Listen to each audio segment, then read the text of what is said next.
First ஒரு கடாய் எடுத்துக்கோங்க. அந்த கடாயில் எண்ணெய் இல்லை நெய் விட்டுக்குங்க. இந்த வீடியோவில் வந்து நம்ம தேங்காய் கோதுமையை வச்சு ஒரு அல்வா எப்படி செய்கிறதுன்றதை பார்க்கலாம்.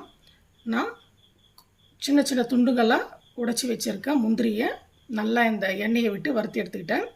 அதில் ஒரு அரை முடி தேங்காவை எடுத்து நல்லா திருவின தேங்காவை போட்டு வதக்கியிருக்கேன். நல்லா புன்வறுவலாக வர வரைக்கும் வதக்கி எடுங்க. அதில் ஒரு 5 ஸ்பூன் கோதுமை மாவு ஒரு பவுலில் போட்டு நான் கரைச்சி வச்சுருக்கேன். அந்த கோதுமை மாவை நான் ஊற்றி விட்டுருக்கேன். நல்லா கலந்துகிட்டே இருங்க.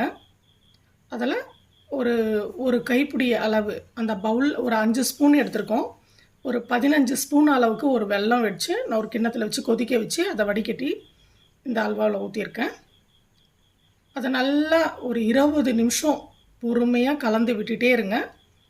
அது நல்லா கட்டியான ஒரு அல்வா பதத்துக்கு வரும். ரொம்ப கிளாஸியாக நல்ல ஒரு அல்வா சாப்பிட்றதுக்கு ரெடி ஆயிடுச்சு.